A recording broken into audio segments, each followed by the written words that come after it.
روس اور یوکرائن کی جنگ میں شدت آ گئی، دونوں ممالک کے ایک دوسرے پر تابڑتوڑ حملے۔ یوکرائن نے روس کی لائف لائن کاٹ دی، یوکرائن نے رشیا کے تقریباً 22 آئل ٹینکرز تباہ و برباد کر دیے، جس کے بعد رشیا نے بھی یوکرائن پر خوفناک حملے کیے ہیں۔ تازترین صورتحال کے بارے میں اظہر علی خان سے بات کرتے ہیں۔ اظہر بھائی، جنگ تو بڑی شدت کے ساتھ چل رہی ہے اور یوکرائن نے تقریباً 22 ویسل جو ہیں ان پر حملے کیے ہیں۔ یہ حملے کہاں پر کیے گئے، ان سے کتنا نقصان پہنچا؟ اس کے علاوہ یوکرائن نے ان کی آئل فیسلٹیز پر بھی حملے کیے ہیں، اور اس کے بعد جواب میں رشیا کیا کر رہا ہے؟ اچھا، اس کو دو حصوں میں توڑ لیتے ہیں عادل بھائی۔ سب سے پہلے ہم یوکرین کی بات کر لیتے ہیں۔ یوکرین کیا کر رہا ہے کہ وہ ڈرون اٹیکس کر رہا ہے، اور اس نے اپنی ڈرون اٹیکس کی شدت کو کئی گنا بڑھا دیا ہے۔ اب وہ پہلے کر رہا تھا 200-300-400 کلومیٹر دور تک ڈرون اٹیکس، اور یہ کافی زیادہ ہوتا ہے، اور وہ کر رہا تھا ان کی اسٹوریج فیسلٹیز پہ، آئل فیسلٹیز پہ، آئل ریفائنریز پہ، اور اس طرح سے حملے کر رہا تھا، اور ملٹری پہ بھی ساتھ ساتھ کر رہا تھا۔ لیکن اس نے کہا کہ نہیں، میں اس کو بڑھاؤں گا۔ وہ میڈیم رینج ڈرون لے کر آیا اور 700 کلومیٹر آگے تک جانے لگا، اور اس کے بعد وہ لانگ رینج ڈرونز لے کر آیا ہے، اور 2500 kilometre inside Russia oil refineries, oil depots, storage facilities اور بہت سارے جو ملٹری جو تنصیبات ہیں ان پہ حملے کر رہا ہے، ان کو تباہ و برباد کر کے رکھ دیا اس نے۔ اور اتنی بڑی بڑی آئل ریفائنریز کو نشانہ بنایا ہے عدیل بھائی کہ آپ اس سے اندازہ کریں کہ ان کی جو پیداوار ہے سالانہ خام تیل کی، وہ ہے 2 کروڑ میٹرک ٹن سے بھی زیادہ۔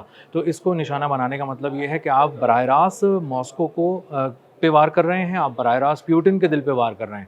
اب ہوا یہ کہ انہوں نے اپنی اسٹریٹجی کو تھوڑا اور چینج کیا، اور انہوں نے کہا کہ شیڈو فلیٹس گزرتے ہیں بلیک سی کے قریب سے، سی آف ازوو میں۔ جی بالکل۔ شیڈو فلیٹ یہ کہ وہ ایک ایسے جہاز ہوتے ہیں تیل بردار جس کو وہ رشیا کا نام نہیں دینا چاہ رہے ہوتے، اور وہ کہتے ہیں کہ بس ایک جہاز کسی اور ملک کے جھنڈے کے تلے جو ہے نا وہ جہاز چلتا ہے، اس میں تیل ہوتا ہے، اور وہ سمندر میں جا کر کہیں بھی کسی اور جہاز میں تیل منتقل کر دیتا ہے۔ بالکل، کیونکہ رشیا پر تو پابندیاں ہیں نا آئل کی، اس طرح کی فروخت، سرعام فروخت پر۔ جی۔ تو اب انہوں نے کیا کیا، اچھا یورپ میں خاص طور پہ پابندی ہیں، تو اب رشیا نے کیا کیا کہ اپنے شیڈو فلیٹ چلانا شروع کیے۔ تو ان بڑے بڑے آئل ٹینکرز کو سمندر میں، سی آف ازوو میں ڈرون سے نشانہ بنایا گیا، اور اتنا شدید حملہ کیا گیا کہ پہلے 8 جہاز کے پرخچے اڑا دیے گئے، اور اس کے بعد انہوں نے مزید 9 جہازوں کے پرخچے اڑا دیے، اس کے بعد مزید 2-3 جہازوں کو تباہ کر دیا۔ تو مجموعی طور پہ 22 جہاز، جن میں ایک میں ڈرائی کارگو تھا، باقی سب میں تقریباً آئل بھرا ہوا تھا، تو اس کو تباہ و برباد کر دیا۔ انتہائی قیمتی ان کے جہاز تھے، اور اس میں نہ صرف فضا سے آ کے ڈرون ٹکرائے گرے اس کے اوپر، بلکہ پانی سے بھی ڈرون آ رہے تھے، پانی میں تیرتے ہوئے آ رہے تھے۔ تو اصل میں نیول ڈرونز بھی جو تھے انہوں نے بھی ایک بہت بڑا کردار اس میں ادا کیا، اور ایک بہت بڑی گہری چوٹ انہوں نے پہنچائی ہے رشیا کو۔ اب اس کے بعد انہوں نے کیا کہ جو اس کی ملٹری سائٹس تھیں رشیا کی، ان کو بھی نشانہ بنانا شروع کیا۔ فوجی ٹرکوں میں جن سامان کی ترسیل ہوتی ہے جو لے کے جا رہے ہوتے ہیں فوجیوں کے لیے، اس کو باقاعدہ نشانہ بنایا، اس حد تک کہ وہ سڑکوں پہ نکلنا ہی انہوں نے چھوڑ دیا، اور انہوں نے کہا کہ کوئی نہ کوئی ڈرون آئے گا اور ہمیں یا تو فرنٹ سے یا بیک سے آ کے نشانہ بنائے گا۔ تو اب وہ اوپر دیکھ کر چل رہے ہوتے تھے، ٹرک چلا رہے ہوتے تھے ڈرائیورز، اور جیسے ہی انہیں کوئی ڈرون نظر آتا تھا وہ چلتے ٹرک سے چھلانگ لگا دیتے تھے، اور وہ بھاگ جاتے تھے تاکہ ان کی جان کسی طرح بچ جائے، اور پھر ڈرون آ کے ان سے ٹکراتا تھا اور تباہ کر دیتا تھا۔ اب اس سارے معاملے کے اندر یوکرین نے جب یہ دیکھا کہ یہ تو بہت ہی زبردست طریقے سے ہو رہا ہے، تو اس نے کہا کہ اب ڈرون پہ ہی زیادہ زور دے کے رکھو اور اسی کے ذریعے تباہی پھیلاؤ۔ تو انہوں نے کرائمیا جو اس کا علاقہ ہے، جو روس کے زیر انتظام علاقہ ہے، جس کو روس کی سپورٹ حاصل ہے، وہاں انہوں نے کہا کہ اس کے زیر انتظام علاقوں پہ وار کرو تاکہ روس کو اس کے اور بھی درد پہنچے، کہ اور کرائمیا کے لوگ یہ سوچیں کہ شاید ہم جس کے زیر انتظام ہیں وہ ہماری حفاظت کرنے میں یہ اکثر ناکام ہو چکا ہے۔ تو وہاں پہ کرائمیا میں انہوں نے بجلی گھروں پہ، گیس اسٹیشنز پہ، ملٹری سائٹس پہ بڑے بڑے حملے کیے۔ یعنی انفراسٹرکچر تباہ و برباد کر دیا۔ اگر وہ بجلی کی سائٹس جو ہیں ان پر حملے کریں گے تو بجلی کی ترسیل منقطع ہو جائے گی، بجلی کی ترسیل منقطع ہو جائے گی، تو جو سوشل لائف ہے وہ بھی تقریباً کٹ کے رہ جائے گی۔ جی بالکل ایسے ہی ہے، آپ کے پاس فیول نہیں ہوگا کہ آپ گاڑی لے کر نکل سکیں کہیں پر، آپ باہر نکلیں گے تو وہاں پہ دھماکے ہو رہے ہیں، میزائل اٹیکس ہو رہے ہیں، ڈرون اٹیکس ہو رہے ہیں، اور اس کے بعد آپ کے گھر میں بجلی نہیں ہے، آپ کے دفتر میں بجلی نہیں ہے، پورے پورے دن کرائمیا کے اندر بجلی نہیں ہوتی، کیونکہ ان کے پاور پلانٹس کو بھی اڑا دیا ہے۔ وہاں پہ جو آئل ریفائنریز تھیں، آئل اسٹوریج فیسلٹیز تھیں،